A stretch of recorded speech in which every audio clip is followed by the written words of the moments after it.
This is Optimal Health Daily, episode 1883. Love Your Gut with Fermented Foods by Ryan Neveu with EllyMcGuinness.com. And I'm Dr. Neil Malik, reading you some of the most popular health and fitness blogs out there, with permission from the websites, of course, and always with a bit of my commentary at the end. And with that, let's get right to our next article and continue optimizing your life. Love Your Gut with Fermented Foods by Ryan Neveu with EllyMcGuinness.com. Another leisurely, lazy Sunday rolls around. I have my coffee and start cooking up a tasty breakfast of eggs, avocado, and sourdough toast. The real star of the show, however, is sitting in a dark corner of the pantry amidst the other fermenting jars that I use for my fermented food recipes. Grab my sauerkraut and give myself a generous helping. The color is vibrant from the red cabbage I used. There's a tangy, delicious sourness and hints of earthy anise from the caraway seeds that I added. Tasty flavors on the tongue, good bacteria for the tum. Something of an obscurity in the past, fermented foods such as sauerkraut and other fermented food recipes have been thrust into the limelight in recent years. I believe the recent rediscovery and renaissance in fermented food recipes is mostly due to a broader general interest in artisan food products and the recent interest in health and nutrition. Fitness and nutrition have been my interests for many years. Fermented recipes are really the icing on the cake for me when it comes to a healthy, nourishing diet. Homemade probiotics. I am a huge advocate of fermented foods recipes. This is not only because of their interesting flavors and the satisfaction that comes with making them, but also their health benefits. When we ferment foods at home, such as fermenting cabbage or lacto-fermented pickles, we create an environment for millions of beneficial microorganisms that live in unison with us. The thought that these tiny bugs are living in their trillions, are living on and in us, is enough to make anyone's skin crawl. But these little critters are vital for our survival. They perform a variety of tasks for us, such as breaking down difficult to digest plant fibers. They also produce vitamins, such as vitamin K, and keep out harmful pathogenic microorganisms. Nutrients from real food. I'm not a huge fan of taking capsules. I prefer to get my nutrients from food. Don't get me wrong, I do take a multivitamin to cover my bases. Apart from that, my priorities are eating the full rainbow of colors of fruit and vegetables, and making sure I get good protein and healthy fats from sardines and nuts. Probiotic foods top it off. The market for probiotic capsules now is huge, mostly due to all of the emerging studies and data suggesting their many health benefits. But if we can get them from tasty, easy to make food, shouldn't this be the more obvious route? As with anything, fermented food recipes are not for everybody. But if you have bad memories of sauerkraut when you were a kid, or if you've read a sensationalized story about a bad batch of kombucha on the internet, I would still encourage you to persevere.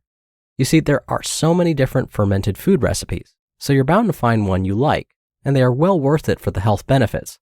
I'll cover a couple in this post. Metal juice, anyone?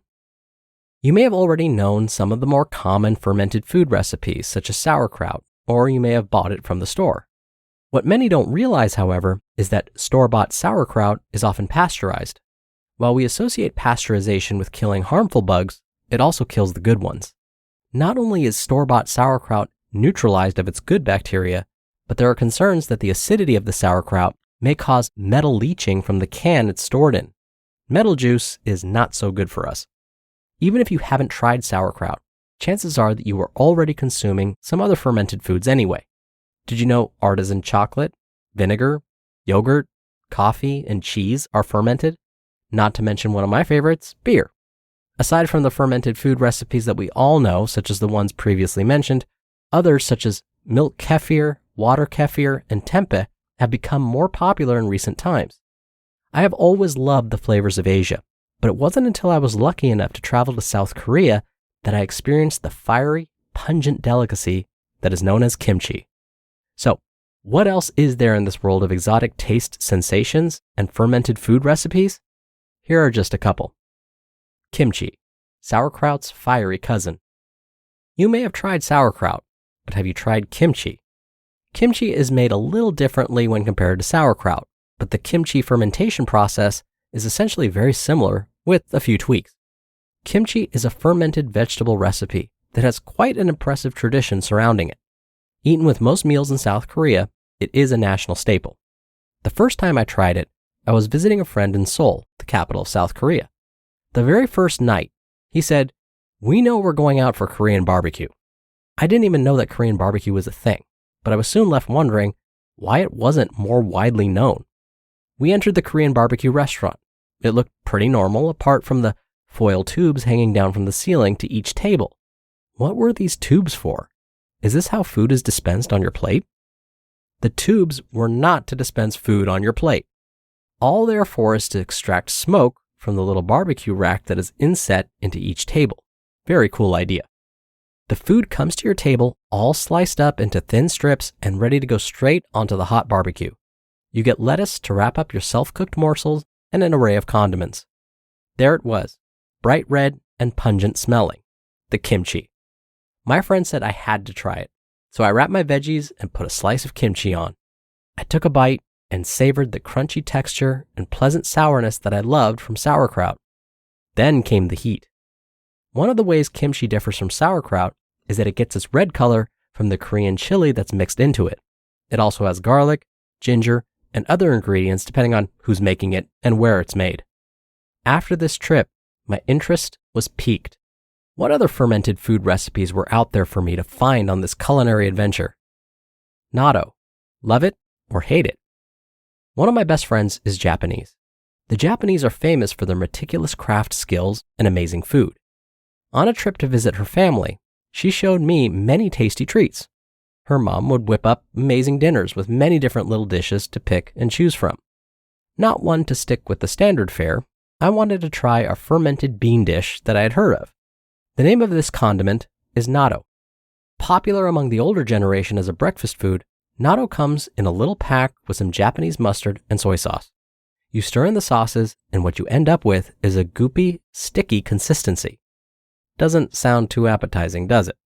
Not one to pass up a new flavor opportunity, though. I tried some. It tasted a little cheesy. I thought it was good. Not too dissimilar from the taste and texture of the cheesy baked beans I used to love as a kid. I found out afterwards that natto is actually one of the highest sources of vitamin K there is. Vitamin K is important for bones and could be beneficial to those suffering from osteoporosis. While natto may not be everybody's cup of fermented tea, there are a whole host of other fermented food recipes that are well worth the time trying. I spend a lot of time spreading the word about these fermented food recipes and showing people how to make all kinds, such as lacto-fermented vegetables and kombucha. You just listened to the post titled, "Love Your Gut with Fermented Foods" by Ryan Neveu with EllyMcGuinness.com. Dr. Neil here for my commentary. As today's author Ryan mentioned, there are definitely health benefits to consuming fermented foods. The trouble is, not all fermented foods are great for us. For example, certain deli meats are considered fermented meats, but yet many studies have found that consuming these foods regularly increases cancer risk. Also, some fermented foods can be high in sodium. We know that, for some, consuming too much sodium or salt for years and years increases the risk for developing high blood pressure, which in turn increases the risk for stroke. A high-salt diet can also increase the risk for stomach cancer. The World Health Organization recommends that otherwise healthy adults consume no more than 2,000 milligrams of salt each day. But most of us get closer to 6,000 milligrams each day, about 3 times more than what's recommended. But beyond this, even if we think about the quality of the fermented food, if it contains a lot of sodium, it actually lowers the food's nutrient value. It's like kryptonite for the food. So yes, many fermented foods are really good for us, but not all of them are either. All right, that'll do it for today. I'll be back here tomorrow for our usual Friday Q&A, so definitely stay tuned for that, where your optimal life awaits.